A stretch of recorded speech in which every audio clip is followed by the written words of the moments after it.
Hi, I'm Ariel Alexa, and welcome to another episode of Digicel Foundation Community Footprints. In this show, we connect you with the amazing work of the Digicel Foundations in Haiti, Jamaica, Papua New Guinea, and Trinidad and Tobago. Today, we come to you from the beautiful Fort George, a historical site nestled in the hills of St. James in Trinidad and Tobago.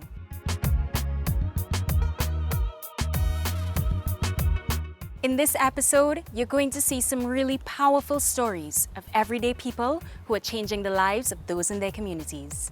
These stories are proof that together we can create a world where no one gets left behind.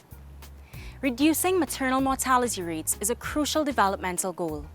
In Papua New Guinea, they've joined forces with the Samaritan Aviation to provide medical and emergency-related aviation services to expecting mothers in rural areas.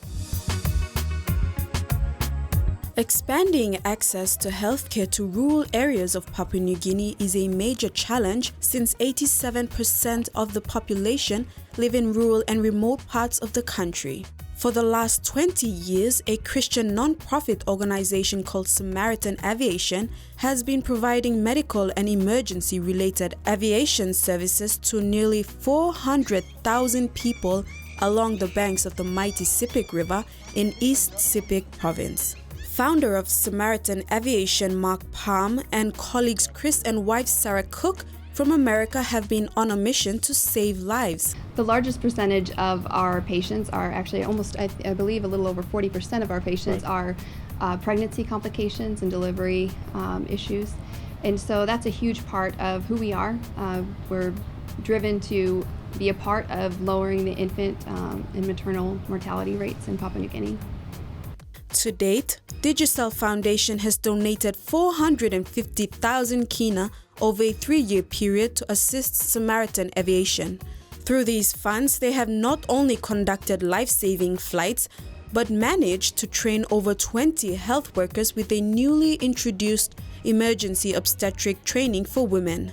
We're having some conversations with Digicel Foundation CEO Serena, and we just found a common passion about caring for these moms and babies. Like we saw the statistics, second in the world for mortality rate for moms, like 733 per 100,000, just staggeringly high. And we thought, man, there's got to be something that we can do. So we began to brainstorm, and out of that brainstorm came this idea that, man, we could bring in our healthcare workers from the rural areas. We put this program together with the assistance of Digicel Foundation. And earlier last year, the first batch underwent the course with additional support from East Sepik College of Nursing and East Sepik Provincial Health Authority.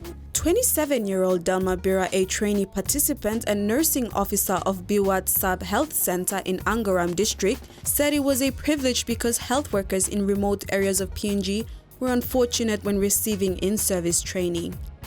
I have learned a lot of things have changed, the treatments have changed, and now with this 1-week training, I feel that I can manage it. I'm my own doctor, I'm a nursing officer, I'm a doctor, I'm a midwife too. I can do it. Thank you to Digicel, PNG, thank you to Samaritan Aviation. After a week of training, a mini graduation was made to certify the trainees and was in the presence of the CEO of Digicel PNG Foundation, Serena Sasingyan. Digicel Foundation continues to help organizations like Samaritan Aviation save lives, give people hope, and leave no one behind. In this segment, we let you in on the action.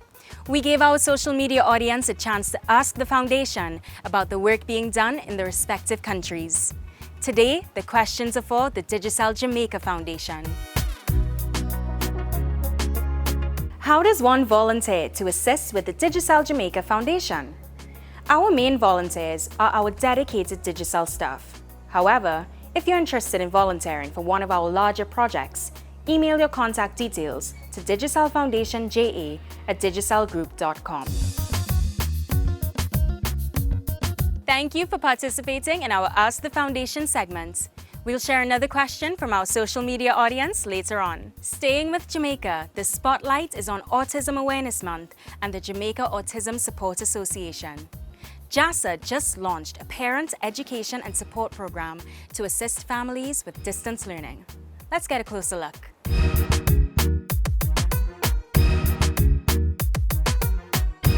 April is the month when we shine a light on autism and raise awareness worldwide.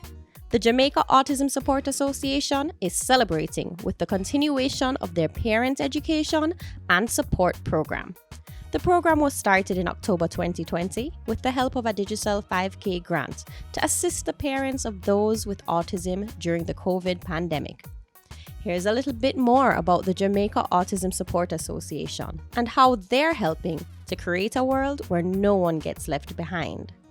The funds from Digicel Foundation we use to run our organization.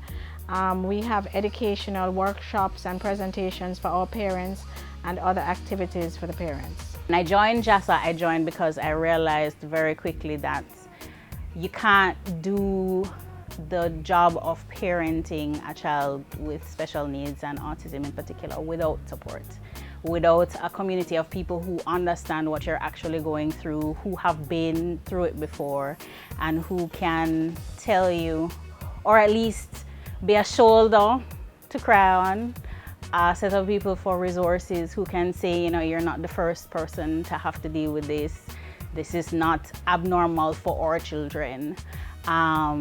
Keep going, don't lose hope. It's also been a great transition in some ways. For one, I realized that my child learns better in an environment that is not full of kids coming and going. He has actually settled down. I've seen where he's actually improved in some of the ways in which he learns because he's at home.